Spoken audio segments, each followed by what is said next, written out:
So hello students, welcome back to the college studies Delhi University. आज हम बात करने वाले हैं HRM के बारे में, जिसका यूनिट 2 आपको कंप्लीट वन शॉट में हो जाएगी। यूनिट 2 का लेसन 1 2 3 4 हैं। इसमें 4 चैप्टर हैं, जो कि कुछ ही 10-5 मिनट में आपका वन शॉट रिवीजन हो जाएगा पूरा। तो ध्यान से वीडियो को एंड तक देखना।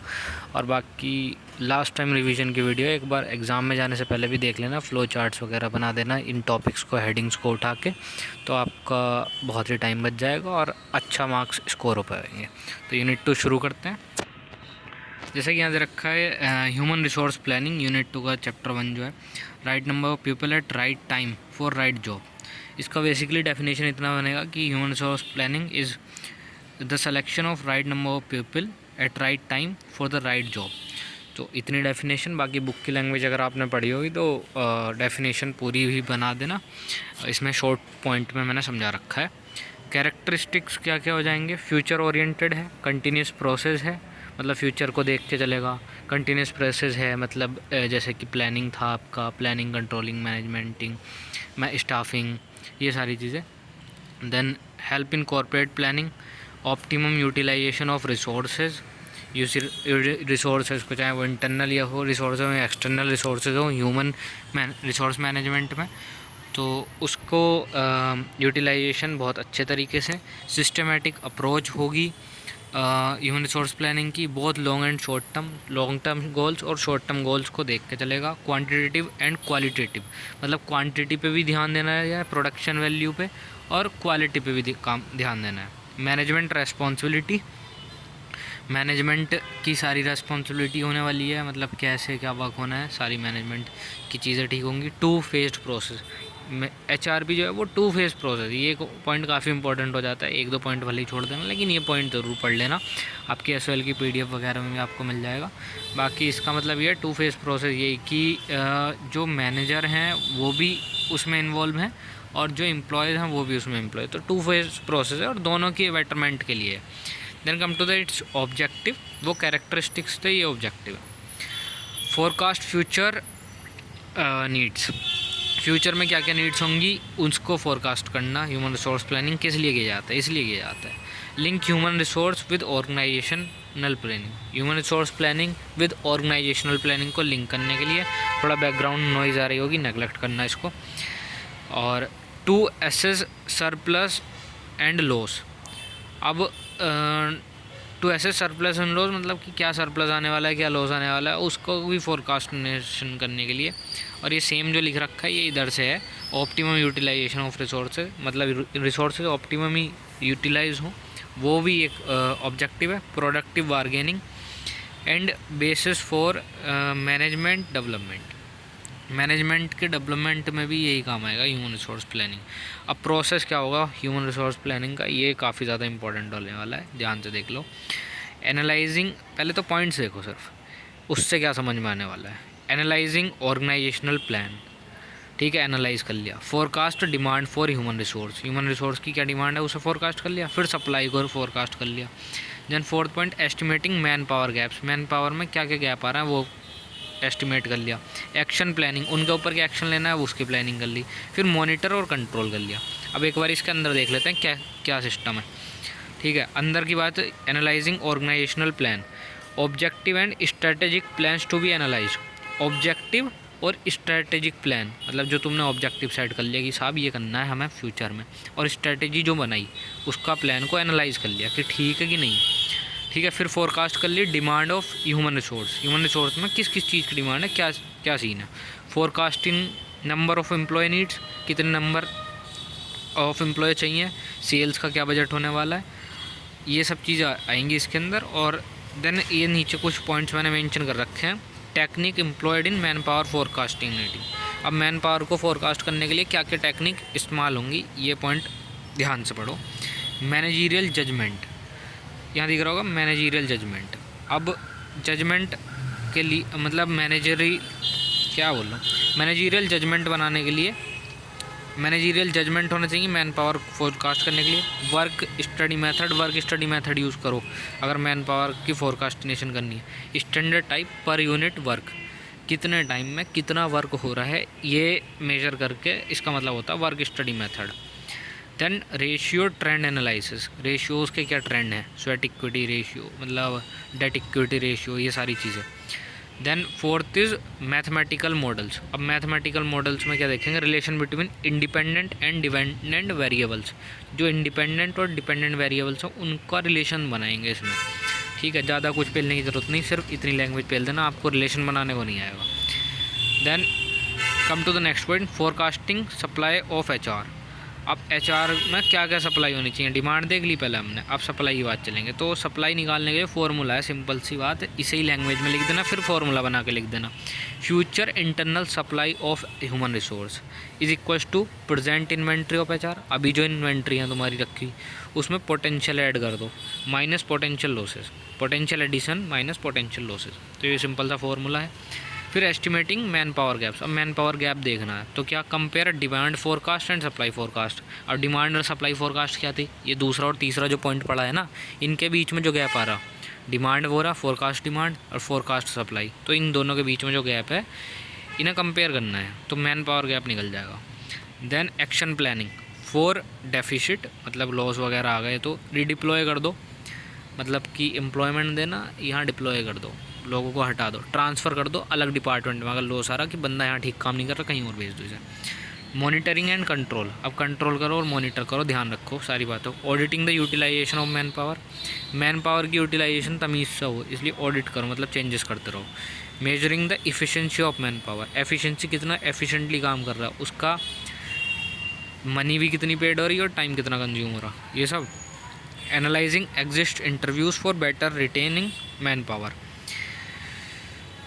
Then fourth point is finding morale and job satisfaction survey, survey वगैरह करो, आपको पता चल जाएगा वो मॉरल है या उनके अंदर मोटिवेटेड एम्प्लॉयज़ हैं कि नहीं। तो ये प्रोसेस होने वाला है ह्यूमन रिसोर्स प्लानिंग का। अब इसके अगले लेक्चर पे चलते हैं। Aspects of man power planning, quantitative aspect है और क्वालिटेटिव। क्वांटिटेटिव एस्पेक्ट में क्या आएगा, वर्कफोर्स एनालाइज, वर्कलोड, कितना वर्कफोर्स है, कितना वर्कलोड है, कितना काम हो रहा है और कितना लोड आ रहा है, इन दोनों चीज़ों को एनालाइज कर लो, पहला क्वांटिटेटिव में हो गया। अब क्वालिटी की बात चल करनी है, qualitative aspect, skill analysis, skill को एनालाइज कर लो इसमें बंदे की। Guideline for effective human resource planning, अब क्या क्या गाइडलाइन गिवन है कि इफेक्टिव जो हम ह्यूमन रिसोर्स प्लानिंग कर रहे हैं ना उसमें इफेक्टिवनेस हो, तो इसका क्या है, tailor made. Balance between human resource and corporate plans, जो तुम्हारे ऑर्गेनाइजेशनल प्लान है, कॉर्पोरेट प्लान है, सबसे पहला ऑब्जेक्टिव ये था, आपने ऊपर पढ़ा होगा, सबसे पहला ऑब्जेक्टिव इसका यही था, पिछली वाली स्लाइड में था जैसे कि। Then appropriate time horizons, time horizon क्या कि 9 से 5, 10 से 11, क्या क्या टाइम होरिजन आपके सब डिवाइडेड होने चाहिए तमीज़ से। एडिक्वेट ऑर्गेनाइजेशन, ऑर्गेनाइजेशन ढंग की होनी चाहिए, ठीक है। Then top management support, top management को सपोर्ट करना चाहिए, यानी कि चेला चपाटा समझ लिया कि साहब तमीज़ से बातचीत भी नहीं है, तो टॉप मैनेजमेंट लोअर मैनेजमेंट के साथ बहुत अच्छे से कोऑर्डिनेट करें। पार्टिसिपेशन ऑफ ऑल एम्प्लॉयज़ वगैरह, ठीक है। इंफॉर्मेशन सिस्टम, इंफॉर्मेशन का सिस्टम होना चाहिए, प्रॉपर डाटाबेस होना चाहिए तुम्हारे पास एम्प्लॉयज़ के बारे में कि उसके क्या वीकनेस है, क्या स्ट्रेंथ है, तब ह्यूमन रिसोर्स प्लानिंग अच्छे से कर पाओगे। बैलेंस्ड फोकस, अब फोकस ना तुम्हारा क्वालिटी और क्वांटिटी दोनों पर होना चाहिए। अब ऐसा भी नहीं तुम क्वालिटी बढ़ा दो सिर्फ और क्वांटिटी नहीं है, और ऐसा भी नहीं कि क्वांटिटी बढ़ा दो और क्वालिटी नहीं है, तो चीज़ें नहीं चल पाएंगी, तो बैलेंस्ड फोकस होना चाहिए। Then come to the chapter 2, 8 minute में एक चैप्टर हो गया, बाकी चैप्टर बहुत छोटे छोटे हैं, आगे बहुत जल्दी हो जाएगा, लगभग 24 से 25 मिनट में आपकी पूरी वीडियो कंप्लीट हो जाएगी। तो बने रहिए वीडियो में, और नया तो चैनल सब्सक्राइब कर देना। Come to the lesson 2, job analysis, job को एनालाइज करने is the process of studying and collecting information, study करने का और कलेक्ट करने का information relating to the operation and responsibilities of public specific job. अब पब्लिक स्पेसिफिक जॉब के operation और रेस्पॉन्सिबिलिटीज़ के बारे में डाटा कलेक्ट करना, उसके बारे में पढ़ना है, जॉब एनालिसिस। ऑब्जेक्टिव क्या है इसका, determine best and effective method of doing a particular task in a job. अब बेस्ट और इफेक्टिव मेथड ढूंढना, कैसे वो टास्क किया जाए। To keep interest of workers and increase job satisfaction, उनका इंटरेस्ट बना रहे, उनका सेटिस्फेक्शन बढ़ता रहे। Establish a rational basis of incentives, अब उन्हें ना इंसेंटिव दो जाओ, वेज स्ट्रक्चर एंड बोनस दो, तो वो रुक रहेंगे तुम्हारे ऑर्गेनाइजेशन में, ठीक है। To identify where training is to be imparted, अब ट्रेनिंग, अब कहीं मान लो तुम जॉब एनालिसिस कर रहे हो और तुम्हें लग रहा है कि इस बंदे में पोटेंशियल है बट ये काम नहीं कर पा रहा, तो उसको आप ट्रेनिंग दे सकते हो और वो इन्वेस्टमेंट के रूप में आपका काम आ सकता है। तो ट्रेनिंग कहाँ देनी है ये आइडेंटिफाई करना। Selection process easy and clear idea of expectation. अब तुम्हें क्लियर आइडिया होना चाहिए तुम्हें क्या एक्सपेक्ट कर रहे हो तुम, और सिलेक्शन प्रोसेस ईजी हो जाएगा उससे, ठीक है। देन 5वां पॉइंट आएगा इधर, to create match between employees specification and job specification. अब मैच तो होना चाहिए ना, एम्प्लॉय की स्पेसिफिकेशन क्या है और जॉब क्या मांग रही है, वो उस बंदे में प्रेजेंट है कि नहीं। तो ये वाली बात, ये हो गया आपके ऑब्जेक्टिव जॉब एनालिसिस के। फिर जॉब एनालिसिस का प्रोसेस है, ये फ़्लो चार्ट बना देना सेम एज डिक्टो, इसके नीचे पॉइंट डाल के जो तुम्हें इस पॉइंट से समझ आ रहा हो वो इसमें पहल देना। एग्जामिनर आपके फ़्लो चार्ट देख के कि हाँ इसे पता है, हेडिंग इसने डाल दी, नंबर वहीं ठोक के चला जाएगा। बाकी तुम्हें अंदर का डाटा तुम्हारा कोई चेक नहीं करने वाला और इतना ध्यान कोई नहीं देता, थोड़ा सा ठीक मिला के लिख देना, नंबर मिल जाएंगे। ऑर्गेनाइजेशनल एनालिसिस, फिर उसके बाद एरो बना के लिख दो, selection of representative position to be analyse. अब जो आपने रिप्रेजेंटेटिव लिया है उसकी पोजीशन को एनालाइज कर लो। फिर मेथड ऑफ जॉब एनालिसिस, फिर मेथड लाओ, जैसे कि quality method, quantity method, work study method, ये सारे मेथड लाओ। फिर collecting of job analysis, collection of job analysis data, जो डाटा आपका एनालाइज किया ना ऊपर आपने ये सब एनालाइज कर दिया तो इसका कलेक्शन कर लो डाटा का। फिर प्रिपरेशन ऑफ जॉब डिस्क्रिप्शन, अब जॉब डिस्क्रिप्शन एंड स्पेसिफिकेशन तैयार करो। अब डिस्क्रिप्शन और स्पेसिफिकेशन क्या है वो अब आगे पढ़ेंगे। Next slide. तो टेक्निक ऑफ जॉब एनालिसिस आ गया, जॉब डिस्क्रिप्शन स्पेसिफिकेशन इसके बाद है। Techniques of job analysis, job performance, personal observation, interview, questionnaire, critical incidents. 5 point याद कर लो, हो गए सिंपल। एक बार फिर से पढ़ लो, जॉब परफॉर्मेंस कैसी परफॉर्मेंस है, टेक्निक्स मतलब क्या परफॉर्मेंस जा रही है, 100 में से रेटिंग रख लो, 5 में से 4 रेटिंग, 2 रेटिंग क्या। फिर पर्सनल ऑब्जर्वेशन, खुद बैठ कर देख लो भाई तुम्हारा काम वर्कर ठीक कर रहा है कि नहीं कर रहा। फिर उसका इंटरव्यू प्रोसेस रख लो कि साहब वो काम तो ठीक कर रहा, बस कि मतलब मजदूर तो है बट वर्किंग कंडीशन पोटेंशियल नहीं है, उसमें दिमाग नहीं है, तो आप वो कर सकते हो इंटरव्यू। क्वेश्चन एयर दे सकते हो, मतलब आपको थ्योरी नॉलेज चेक करनी है तो एक फॉर्म दे दो उसे उठा के और साहब इस पर थ्योरेटिकली टिक वगैरह करके दे दे, क्वेश्चन एयर फॉर्म दे सकते हो, उसके बारे में पूछताछ कर सकते हो। क्रिटिकल इंसिडेंट, अब उसे इंसिडेंट दे सकते हो तुम, जैसे कि कोई भी सिचुएशन दे दी, अब उस सिचुएशन पे हाइपोथेटिकली सोचना है उसे और सॉल्यूशन देना है। जॉब डिस्क्रिप्शन पे आ जाते हैं। जॉब डिस्क्रिप्शन क्या क्या कंटेन करता है, जॉब टाइटल, जॉब की क्या लोकेशन होनी है, जॉब में क्या क्या काम करना है, उसकी समरी बना देगा। फिर वर्क की कंडीशन क्या क्या होंगी, ठीक है। इसका पर्पज़ क्या होता है, अट्रैक्टिंग बेस्ट टैलेंट, काफ़ी अच्छा टैलेंट आए ताकि जो जॉब डिस्क्रिप्शन को मैच कर रहे हैं वही अप्लाई करें। Communicating the expectation of employee, मतलब एम्प्लॉय क्या की क्या एक्सपेक्टेशन होने वाली है उसको कम्युनिकेट कर रहा है।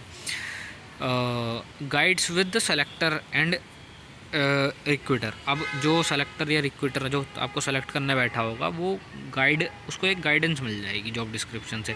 Clarify about hierarchy and working condition, कि साहब तुमसे टॉप मोस्ट पोजीशन पे कौन होने वाला है, वर्किंग कंडीशन क्या होंगी ये बता देगा, ये पर्पज़ है। अब प्रॉब्लम क्या क्या आ जाएगी, short and precise description is challenging to HR। अब जैसे शॉर्ट नोट्स बना दिए ना मैंने, अगर ऐसे ही डिस्क्रिप्शन भी शॉर्ट कर दो तो उसमें प्रॉपर इन्फॉर्मेशन नहीं होगी, फिर उससे ना दिक्कत आएगी। Not updated description create problems, time to time वो अपडेट होता रहना चाहिए, क्योंकि अगर मान लो तुम्हारा फ़ोन ही अपडेट ना हो तो लैग्स वगैरह आने लगते हैं, बग्स आने लगते हैं। तो ऐसे ही ऑर्गेनाइजेशन में भी बग्स और लैग्स आ सकते हैं कि time to time description update हो। अगर कोई नई वैकेंसी आ रही है, एम्प्लॉय छोड़ के गया, नई जॉब वैकेंसी निकाली, ये सब।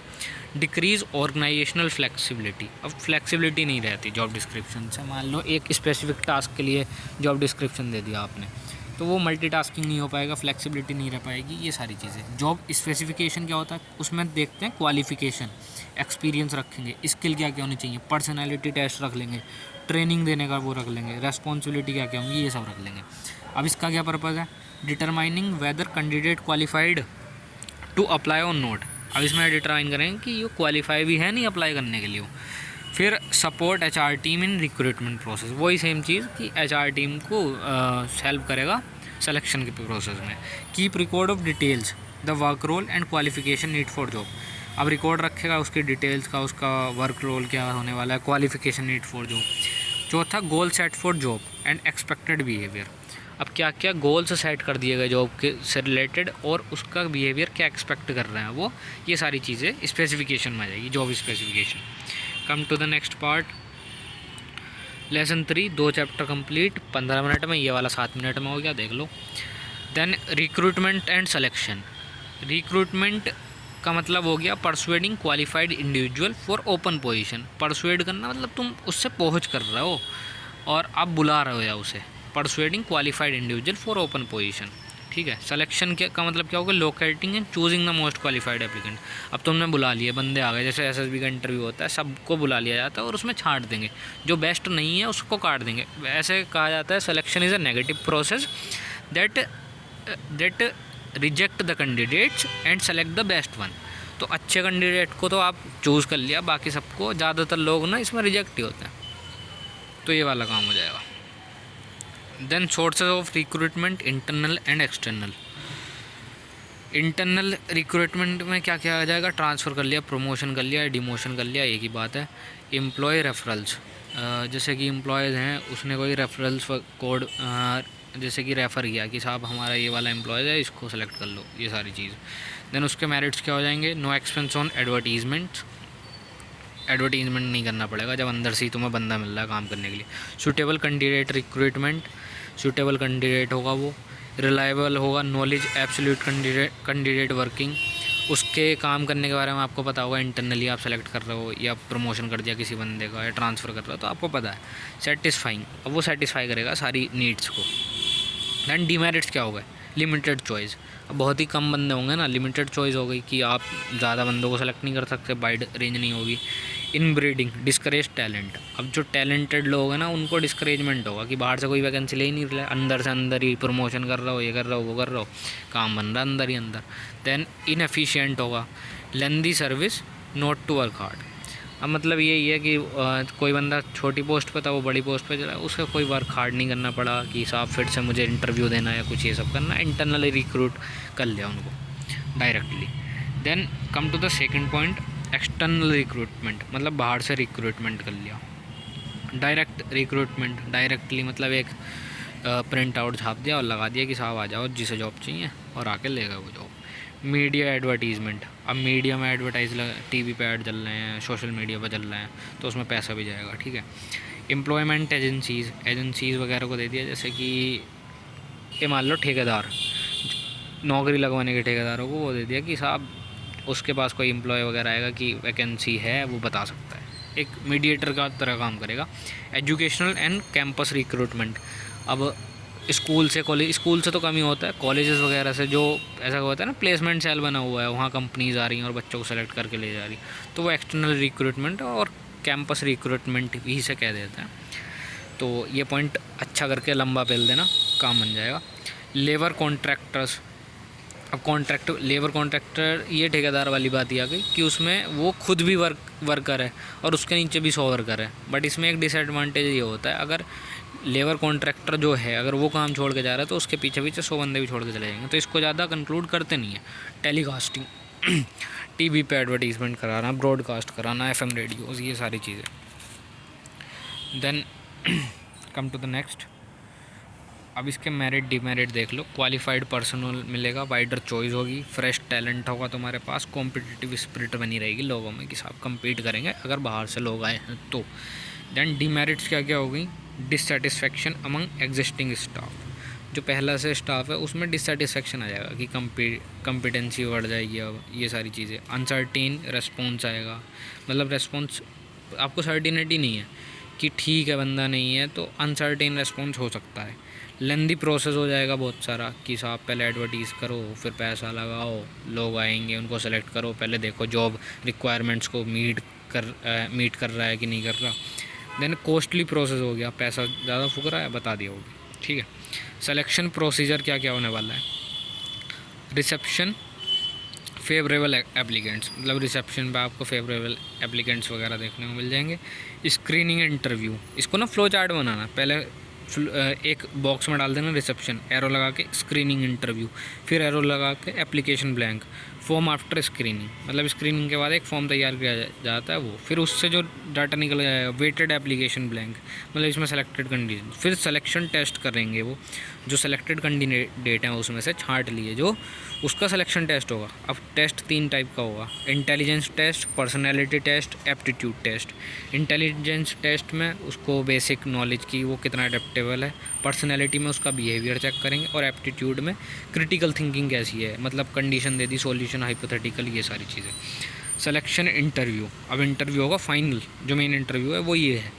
Then 7th is medical test, फिर उसे मेडिकली टेस्ट करेंगे। बहुत सारी जगह ऐसी होती हैं कि वर्किंग इन्वायरमेंट ऐसा नहीं होता, थोड़ा गर्मी या ये सब थोड़ी कंडीशन मेडिकल इशू हो सकते हैं, तो मेडिकल टेस्ट करते हैं। फिर रेफरेंस चेक, मतलब आप अपने रेज्यूमे में ना रेफरेंस वगैरह दे दोगे कि हमने ना पहले इसमें काम किया है, वहाँ काम किया है हमारे एचआर, तो वो एचआर को पास्ट आपकी ऑर्गेनाइजेशन को कांटेक्ट करके आपके बारे में डिटेल्स निकलवा सकते हैं, about your attendance, about your working condition and so on. Then आपका ये चैप्टर भी पूरा हो गया complete. Then come to the 4th chapter, अब ये 20 ही है तो 5 मिनट में हो गया। Then come to the placement, induction and socialisation. इस चैप्टर के ना 3 नाम, मतलब 3 नाम दे रखे हैं इसमें हेडिंग्स। अब पहले प्लेसमेंट को देख लो, प्लेसमेंट पकड़ लो, ठीक है। प्लेसमेंट क्या है, sending a newly employed person to some department for work. अब जो तुमने ना न्यूली एम्प्लॉयड पर्सन सेलेक्ट कर लिया इंटरव्यू वगैरह के बाद, ठीक है, सिलेक्शन करने के बाद उसे ना किसी डिपार्टमेंट में भेज दे, इसका मतलब हो गया प्लेसमेंट।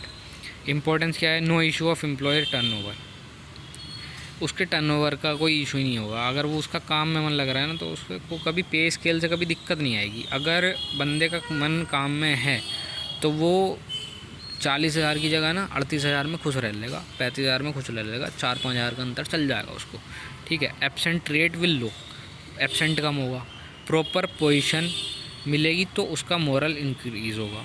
ह्यूमन रिलेशन इम्प्रूव होंगे। मिसफिट्स कैन बी प्रिवेंटेड, मतलब कि आपने बंदा कोई डिपार्टमेंट में रख लिया और वो किसी और डिपार्टमेंट में सेटिस्फाई है तो मिसफिट हो जाएगा। बट आपने तो यहाँ उसे पर्टिकुलर डिपार्टमेंट में भेज दिया ना तो काम एकदम ओके है। Productivity and input output ratio increases, productivity बढ़ जाएगी, इनपुट आउटपुट रेशियो भी बढ़ जाएगा। प्रॉब्लम क्या आ सकती है, मतलब बंदे को तो कोई प्रॉब्लम नहीं आएगी, लेकिन एचआर मैनेजर को प्लेसमेंट करते टाइम प्रॉब्लम आ सकती हैं, वो ये हो सकती हैं, देख लो। Have to create balance in employee expectation. अब एम्प्लॉय की एक्सपेक्टेशन तो कुछ और थी साहब, कि मान लो कोई सॉफ्टवेयर इंजीनियर ही आया और उसने सोचा साहब मैं कोडिंग वोडिंग करूँगा, ये सब करूँगा, बट उसको काम क्या दिया जा रहा है कि यार इसमें थोड़ा बग आ रहा है, इसे सॉल्व कर दे, और काम और कुछ है ही नहीं। तो उसकी एक्सपेक्टेशन कहीं ना कहीं दूर करने के लिए एचआर मैनेजर को प्रॉब्लम आ सकती है। टेक्नोलॉजिकल चेंज हो गया कोई तो मशीनरी के बारे में सारी चीज़ें बताएगा एचआर मैनेजर, तो उसको ही प्रॉब्लम आएगी। Social and psychological factors, mismatch of occupation and employee skills. अब जो चीज़ तुम्हें चाहिए और वो स्किल्स मैच ना हो रही हो तब भी एचआर मैनेजर को दिक्कत आएगी, एम्प्लॉय को कोई दिक्कत नहीं आने वाली। ऑर्गेनाइजेशन ग्रोथ, अब ऑर्गेनाइजेशन की ग्रोथ नहीं हो रही तो भी एचआर मैनेजर को दिक्कत आने वाली है कि प्लेसमेंट भी कर दिया, सब कुछ कर दिया, तब भी ये दिक्कत आएगी, तो प्लेसमेंट में कहीं ना कहीं दिक्कत है। Then come to the principle while making placement decision. अब क्या प्रिंसिपल फॉलो करने चाहिए एचआर मैनेजर द्वारा जब वो डिसीजन ले रहा है प्लेसमेंट का। Job requirement should assign to a position accordingly. अब जॉब रिक्वायरमेंट जो है वो पूरी होनी चाहिए, सूटेबल क्वालिफिकेशन होनी चाहिए बंदे के पास, कमिटमेंट एंड लॉयल्टी। अब वो बंदा ना कमिटेड होना चाहिए और लॉयल होना चाहिए कंपनी के लिए, और आप भी। Right information about the job, उसको इन्फॉर्मेशन होनी चाहिए जॉब के बारे में सही, तभी आप उसको प्लेसमेंट देना। अवेयरनेस अबाउट पेनल्टीज़, और उसको अवेयर कर दो क्या क्या पेनल्टीज़ हो सकती हैं, ये सारी चीज़ें पता होनी चाहिए। इंडक्शन एंड ओरिएंटेशन इसका नेक्स्ट पार्ट है। प्लेसमेंट हमने कर लिया, then come to the next part, induction and orientation. Induction slash करके ओरिएंटेशन इसलिए लिख दिया, बुक में इंडक्शन ही लिखा हुआ है बट इसका मतलब है ओरिएंटेशन, किसी चीज़ को आपको इंट्रोड्यूस करना है। Introduction and new employee to the organisation and existing work units. अब एम्प्लॉय नया गया, उसको सारी चीज़ों से आगाह करा देना, सारी चीज़ों की जानकारी दे देना ही इंडक्शन है, इंट्रोडक्शन है। Help employee to get general idea about rules and regulation, उसे रूल्स एंड रेगुलेशन बता देगा। पर्पस ऑफ इंडक्शन क्या है, प्रोवाइड इन्फॉर्मेशन अबाउट ऑर्गेनाइजेशन, ठीक है, build confidence in new employee, promote feeling of belongingness and loyalty, to foster close relation between newcomer and old employee, मतलब नए बंदे जो हैं और उनके बीच में एक तालमेल बना देना, अच्छा रिलेशन बैठा देना, ह्यूमन रिलेशन अच्छा करना। प्रॉब्लम क्या हो सकती है, ओनली ये हैंडबुक एंड कंपनी ओवरव्यू। और तुमने एक वो हैंडबुक या प्रोस्पेक्टस थमा दिया और उसमें सारी चीज़ें लिख रही हैं, भाई पढ़ ले, ओवरव्यू दे दिया, तो उसको दिक्कत आने वाली है। गिविंग टू मच और लेस इन्फॉर्मेशन इन ओरिएंटेशन, अगर तुमने कम इन्फॉर्मेशन दी, वो जाकर देखेगा उसे पूरी नॉलेज ही नहीं है तो दिक्कत आएगी। तुमने उसे ज़्यादा इन्फॉर्मेशन दे दी, तुमने ओरिएंटेशन में ही इतना बता दिया कि वो प्रेजेंट ही ना हो पाए, वो पहले ही डर जाए, तो क्या ही करेगा वो। Orientation programme considered as burden by supervisor, जो सुपरवाइज़र वगैरह हैं वो सोचते हैं बर्डन है फालतू का, तो ये दिक्कत आती है, ठीक है। समटाइम्स डिक्रीजेज जॉब इंटरेस्ट, अब ओरिएंटेशन के दौरान ना तुम ओरिएंटेशन प्रोग्राम मान लो आपका प्रेजेंट करने का तरीका सही नहीं था, तो वो जॉब इंटरेस्ट में ना, जॉब इंटरेस्ट जो है उसका वो लूज़ कर देगा। Then induction in Indian industry एक टॉपिक है, आपकी सॉल्व की पीडीएफ में या बुक में उठा के देखना, इस चैप्टर में इंडक्शन वाले में लेसन 4 ऑफ यूनिट 2। तो इंडक्शन इन इंडियन इंडस्ट्री जो है, इसके बारे में ना नेगेटिव चीज़ें दे रखी हैं, अच्छा मत लिख देना, जो प्रॉब्लम्स वगैरह है ना वो सब लिखना है, एक बार उसको पढ़ लेना। तो मैंने इसके आगे सिर्फ नेगेटिव लिख दिया, उल्टा ही लिखना है। सोशलाइजेशन, देन थर्ड पार्ट पे आ चुके हैं हम चैप्टर के, that is socialisation, process of adjustment and adaptation. Simply देखो इसका बता दूं क्या है कि एक्सपेक्टेशन तुम्हारी थी, मान लो कॉलेज में आने की तुम्हारी एक्सपेक्टेशन थी कॉलेज लाइफ में, अब तुम आए, तुमने देखा, तुम्हें एक्सपेक्टेशन पूरी नहीं हो पाई, तुम्हें बुरा लगा, फिर तुम सर्वाइव करना सीख गए। तो इसमें 3 प्रोसेस होने वाले हैं, फटाक से देख लो और चैप्टर ख़त्म। प्रोसेस ऑफ सोशलाइजेशन क्या होगा, प्री अराइवल, जब आए, select people who will fit into job culture and organisation environment, अब तुमने सेलेक्ट कर लिया जो फिट हो रहे थे, ठीक है। एनकाउंटर स्टेज, अब जब वो मिले, एनकाउंटर गोली लग गई साहब कि मज़ा सारा चला गया।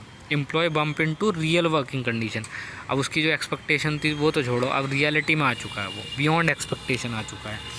देन मेटामॉर्फोसिस स्टेज, इसमें क्या है, employee workout to meet solution in any problem, अब उससे कितनी भी प्रॉब्लम आई, कुछ तो ऐसे होंगे जो एक्सपेक्टेशन कुछ और थी, पूरी नहीं हो पा रही तो छोड़ भागे, लेकिन जो रुक गए, workout to meet solution in any problem, किसी भी प्रॉब्लम का वो सॉल्यूशन लेंगे, भाई कमाना खाना है, जीवन में कुछ करना है। तो एंड अडेप्ट द इन्वायरमेंट को अडेप्ट कर लिया, and organisation as a whole, पूरी कंपनी को उन्होंने भाई अपना समझ लिया और उसमें सर्वाइव करना सीख चुके हैं। तो आपका ये पूरा HRM कंप्लीट हो चुका है यहाँ पे। सो थैंक्स फॉर वॉचिंग, और ये 1 शॉट रिवीजन हो चुका है, और एक बार एग्जाम में जाने से पहले 2x स्पीड पे देख लेना, बाकी नए हो तो चैनल सब्सक्राइब करो और दोस्तों को शेयर कर देना वीडियो ग्रुप्स वगैरह में। सो थैंक्स फॉर वॉचिंग, आज की वीडियो में इतना ही। अगर अब सेमेस्टर 3 में ही आपका शायद HRM का लास्ट एग्ज़ाम हो जाएगा ही, या 1-2 एग्ज़ाम हो रहा है 12-13 को आपका, उसके बारे में कोई वीडियो आएगी तो अपडेट करा दूँगा। सब्सक्राइब बटन दबा के घंटे का बटन पे उंगली मार देना। सो आज की वीडियो में इतना ही। Have a nice day and best of luck for your exam.